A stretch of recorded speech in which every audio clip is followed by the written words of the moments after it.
Hello student, welcome back. Last lecture में हमने देखा था आइंस्टाइन फोटोइलेक्ट्रिक इक्वेशन। तो उसने हमने देखा है कि Einstein explain photoelectric equation on the basis of Planck's quantum theory.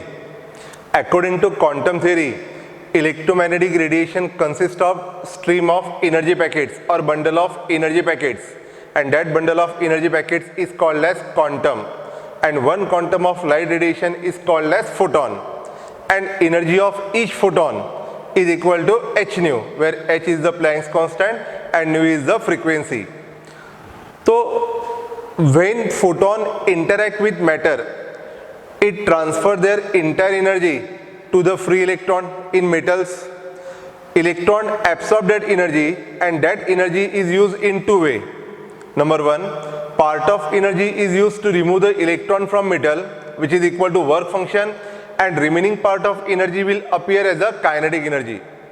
अब देखो यार, if there is no loss of energy during collision, तो इलेक्ट्रॉन जो बाहर निकलेगा उसकी काइनेटिक एनर्जी क्या रहेगी? Maximum.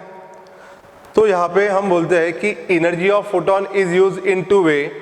Part of the energy is use to remove the electron from metal, which is equal to work function, and remaining part of energy will appear as a kinetic energy.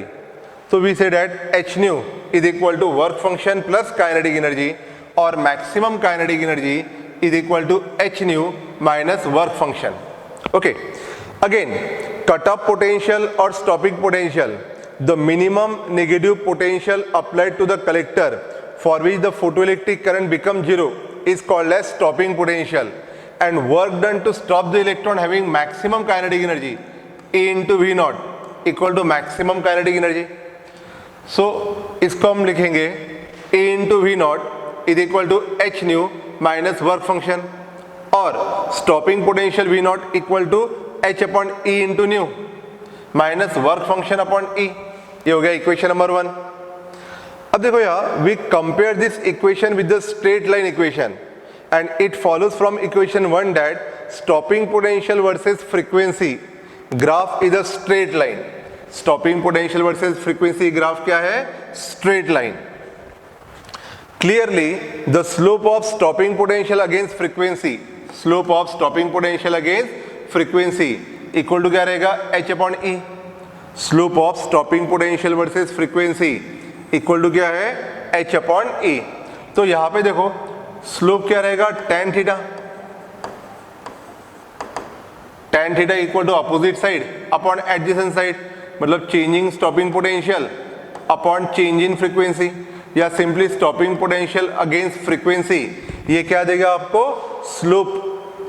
And slope of stopping potential against frequency graph is equal to h upon E. तो देखो यार, to determine the slope m equal to tan theta equal to AC upon BC. तो slope equal to क्या आ गया? h upon E. So h equal to E times h upon E, और h upon E क्या है? Slope of stopping potential versus frequency. तो आपको ध्यान में रखना है Planck's constant h equal to E times slope of stopping potential versus frequency. तो ये फॉर्मूला आपको ध्यान में रखना है, डिटर्मिनेशन ऑफ प्लैंक्स कांस्टेंट. तो यहाँ पे क्या है? h equal to E times slope of stopping potential against frequency. Okay, next है moreover the intercept on the vertical axis, intercept on the vertical axis, अगर इसको देखेंगे आप तो intercept on the vertical axis, तो negative intercept on the vertical axis is equal to work function upon E. negative intercept क्या देगा आपको? work function upon E. So negative intercept on vertical axis equal to minus work function upon E. So work function equal to E times the magnitude of the intercept on vertical axis. Magnitude of intercept on the vertical axis. तो आपको ये second formula ध्यान में रखना है. Work function is equal to magnitude of intercept on the vertical axis. Okay, note number 1, slope of maximum kinetic energy and frequency gives a straight line. तो again अब देखो यहाँ, energy of photon h nu is equal to work function plus maximum kinetic energy. Now maximum kinetic energy is equal to h nu minus work function. तो यहां पे अगर मैंने maximum kinetic energy versus frequency इसका graph निकाला तो क्या होगा यहाँ पे, up to certain frequency called threshold frequency no photo electrons are emitted because energy is less than work function है. और जैसे frequency greater than threshold frequency रहेगी photo electrons are emitted with certain kinetic energy. ठीक है, तो यहाँ पे negative intercept ये आ गया. अब देखो यहाँ the slope of kinetic energy against frequency, the slope of kinetic energy against frequency is equal to h, equal to क्या रहेगा h. तो so we say that the slope of kinetic energy against frequency is equal to Planck's constant h. ठीक है, और इसके पहले का relation क्या था, a into v नॉट is equal to h nu minus work function और v nought is equal to H upon E into nu minus work function upon E. तो यहाँ पे stopping potential against frequency equal to H upon E. तो slope of stopping potential against frequency क्या देगा आपको, H upon E.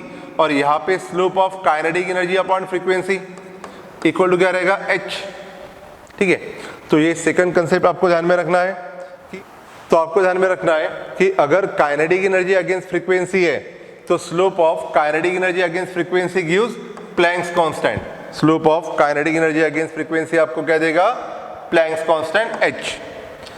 So the slope of kinetic energy against frequency graph gives the value of Planck's constant.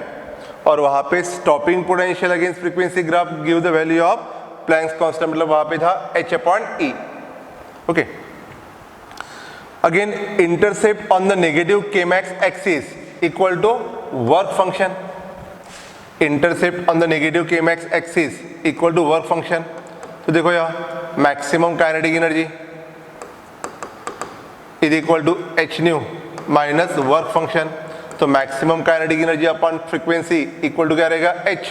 मतलब slope of maximum kinetic energy against frequency will give the Planck's constant and negative intercept on the vertical axis will give the value of work function. So intercept on the negative kmax axis is equal to work function. So the intercept on negative kmax axis gives the value of work function. ठीक है, तो ये दो point आपको ध्यान में रखना है और इससे रिलेटेड सभी न्यूमेरिकल्स में क्लास में कवर करता हूँ. फर्स्ट न्यूमेरिकल है, if 5% of the energy supplied to an incandescent light bulb is radiated as visible light, how many visible light photons are emitted by 100 watt bulb. ठीक है, assuming wavelength of all visible photon to be 5600 angstrom. ठीक है, तो देखो यहाँ power of bulb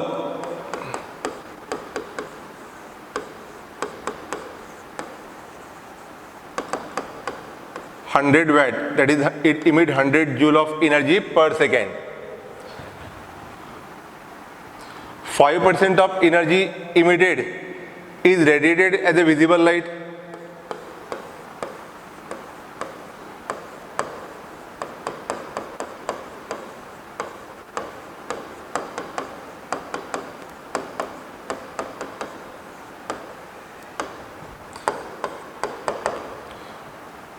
Five percent of total power, so 5% of 100 watt और 5 joule per second is emitted as a visible light. ठीक है, अब इस 5% मतलब 5 जूल पर सेकेंड में कितने फोटोन से पूछा है, number of photon emitted per second. So we know that power P dash equal to energy supplied upon time n h nu upon t,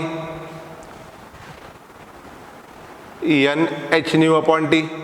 so number of photon emitted per unit time, number of photon emitted per unit time, तो इसको लिखेंगे n h c by lambda upon t. तो यहाँ पे number of photon emitted per unit time equal to P lambda upon h c. तो P की value कितना है 5, लैम्बडा की वैल्यू है 5.6 इंटू 10⁻⁻7 और एच सी का प्रोडक्ट कितना आता है 19.89 इंटू 10⁻26 और इसको राउंडिंग ऑफ करेंगे 20 इंटू 10⁻26। इसका शॉर्टकट मैंने पहले कहा था, इसको डिवाइड करो। सो 5.6 upon 4, 5.6 upon 4 into 10⁻+19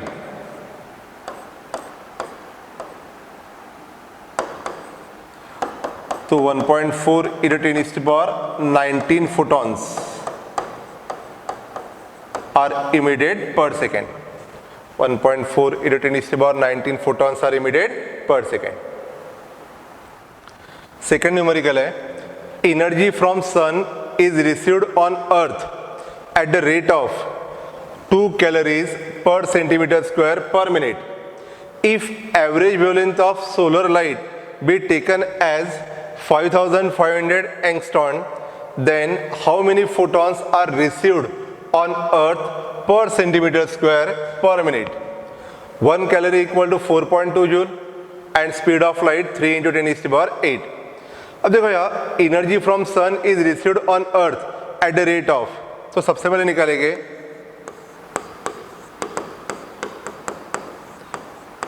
energy received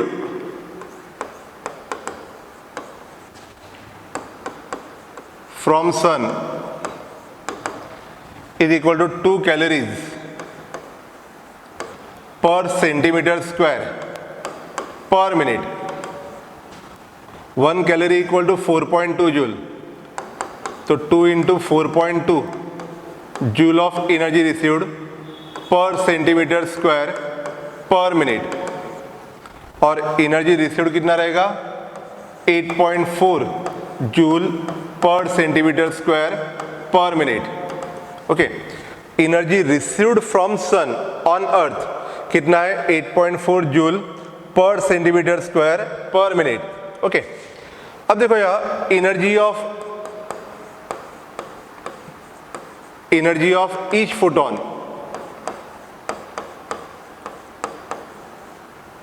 तो E equal to H c by lambda, E equal to H c by lambda.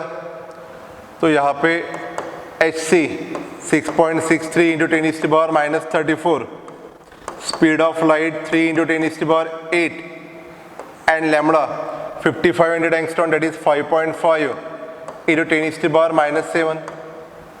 ठीक है, पॉइंट पॉइंट कैंसल,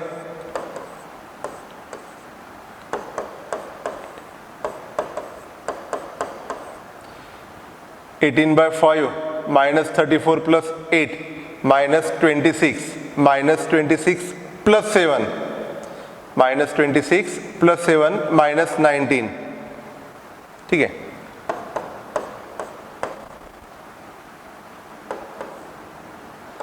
सो 3.6 इंटू 10⁻⁻19 जूल, ये हो गई एनर्जी ऑफ ईच फोटोन। अब देखो यार, late En be the number of photon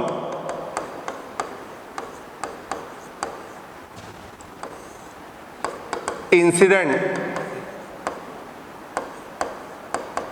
per centimeter square per minute on earth। n number of photon incident हो रहे हैं per centimetre square per minute. हर फोटोन की एनर्जी कितना है 3.6 into 10⁻⁻19 joule, and therefore total energy received per centimeter square per minute on earth equal to कितना हो जाएगा n टाइम्स 3.6 into 10⁻⁻19। ठीक है, इतने फोटॉन्स रिसीव कर रहे हैं per centimetre square per minute on earth. हर फोटोन की एनर्जी कितना है 3.6 into 10⁻⁻19, and therefore 3.6 into 10⁻⁻19 into n is equal to 8.4, क्योंकि 8.4 क्या है, energy received per centimetre square per minute.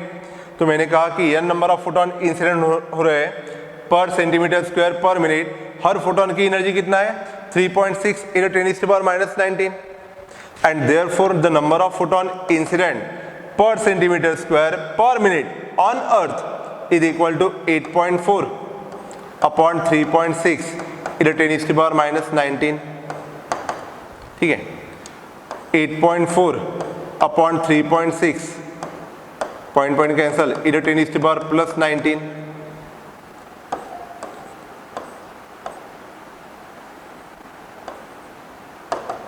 (14/6 × 10⁻+19) और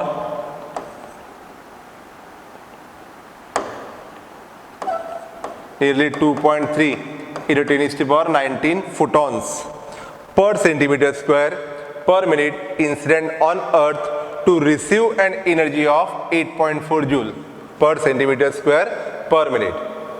ठीक है, नेक्स्ट है numerical number 3rd।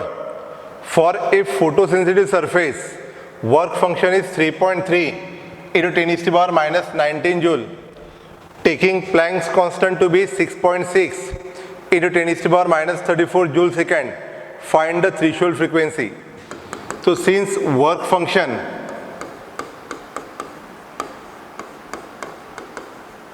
is equal to h nu naught, so threshold frequency equal to work function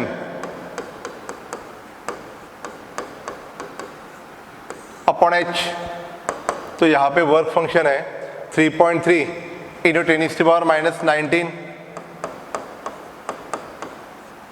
और h की value है 6.6 × 10⁻34। सो 1/2 दैट इज 0.5 × 10⁻34 ऊपर जाने के बाद +34, तो +15 और 5 × 10⁻14 hertz be the threshold frequency. एकदम सिंपल न्यूमेरिकल है। Work function equal to h nu nought and threshold frequency nu nought equal to work function upon h। Next है numerical number 4। The work function of caesium is 2.14 electron volt. Find the threshold frequency for caesium and the wavelength of incident light if the photocurrent is brought to zero by a stopping potential of 0.60 volt। तो देखो यहाँ work function is equal to 2.14 electron volt. Work function है 2.14 electron volt और पूछा है find the threshold frequency. तो since work function is equal to h nu zero, so threshold frequency equal to work function upon h। ठीक है, तो यहाँ पे आ जाएगा वर्क फंक्शन 2.14 इलेक्ट्रॉन वोल्ट है, तो इसको जूल में कन्वर्ट करेंगे by multiplying 1.6 × 10⁻19 upon h, 6.63 × 10⁻34। So 2.14 into 1.6 upon 6.63 × 10⁻+15 और इसको सॉल्व करो, नियरली 5.16 × 10⁻14 हर्ट्ज। ये आ जाएंगी इसकी थ्रेशोल्ड फ्रीक्वेंसी। अब नेक्स्ट इंपॉर्टेंट पार्ट है कि वेवलेंथ ऑफ इंसिडेंट लाइट। तो इन्होंने कहा है कि photo current is brought to zero by stopping potential of 0.6 volt. तो देखो यहाँ maximum kinetic energy equal to E × V naught, तो E × 0.60 वोल्ट। तो यहाँ पे मैक्सिमम काइनेटिक एनर्जी 0.60 इलेक्ट्रॉन होगी ना, मैक्सिमम काइनेटिक एनर्जी क्या रहेगी 0.60 इलेक्ट्रॉन वोल्ट। तो जितना स्टॉपिंग पोटेंशियल वोल्ट में है उतना ही क्या रहेगा maximum kinetic energy in electron volt. अब देखो यहां maximum kinetic energy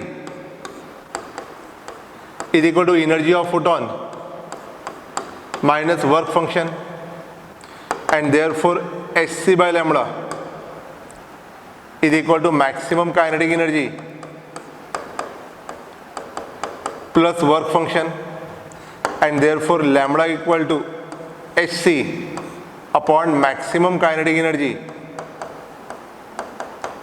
plus work function.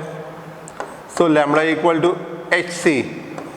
अब यहाँ पे मैक्सिमम काइनेटिक एनर्जी कितना है 0.60 electron volt and work function 2.14.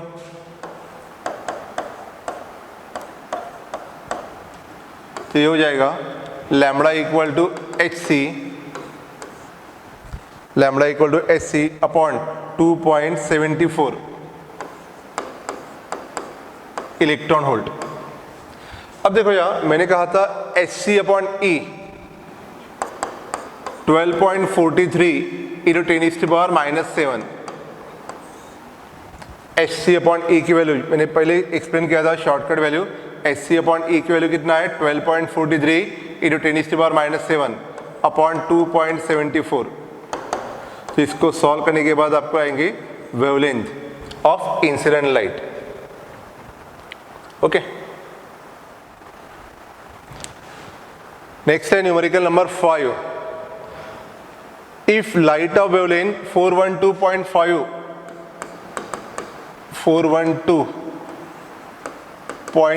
nanometer is incident on each of the metal given below, which one will show photoelectric emission and why?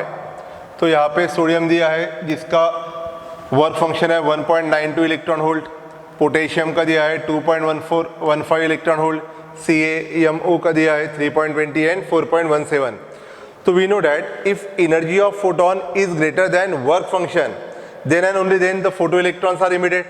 तो सबसे पहले निकालेंगे energy of photon, E is equal to hc by lambda joule. और मैंने कहा था अगर electron volt में चाहिए तो divided by E. So energy of photon hc by lambda into E electron volt, hc by lambda into E electron volt. और hc upon E की वैल्यू कितना आई थी है 12.43 × 10⁻⁻⁷. और वेवलेंथ कितना है 412.5 नैनोमीटर, और वी राइट 4.125 × 10⁻⁻⁷ मीटर. 4.125 × 10⁻⁷ मीटर. तो यहाँ पे ये कैंसिल हो गया, डिवाइड करो इसको तो आएगा 3.01 electron volt. So energy of photon,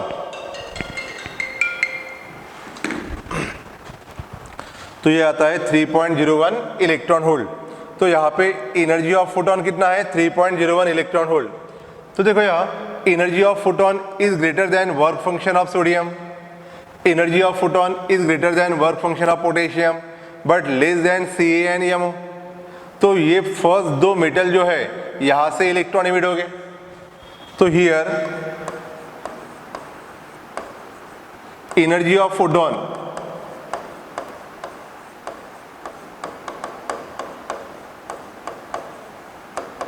is greater than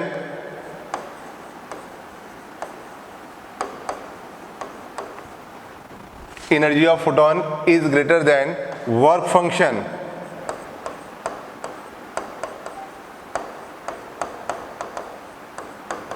of Na, sodium and potassium. Hence these two metal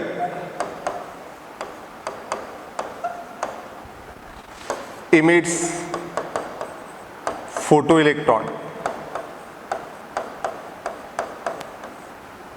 These two metal emits photoelectron. Okay.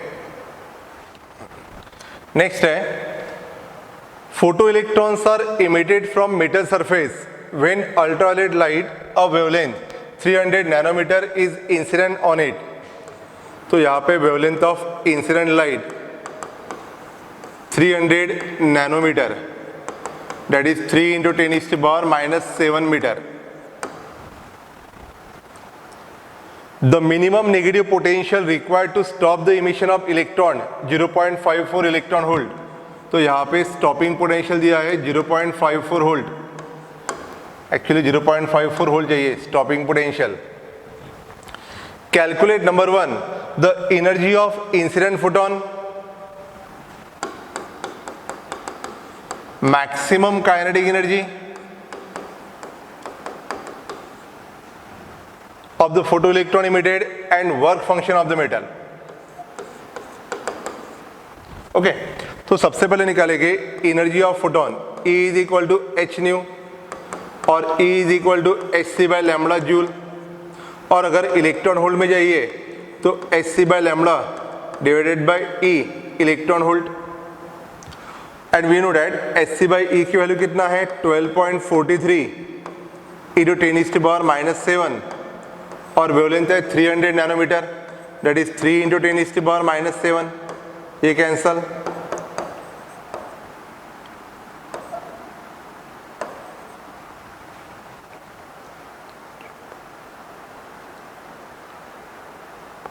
तो नियरली 4.14 इलेक्ट्रॉन वोल्ट, ये हो गया एनर्जी ऑफ फोटोन।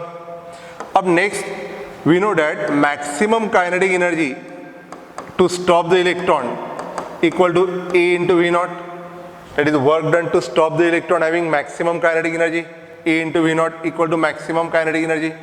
तो यहाँ पे stopping potential दिया है 0.54 volt, and therefore maximum kinetic energy equal to 0.54 electron volt.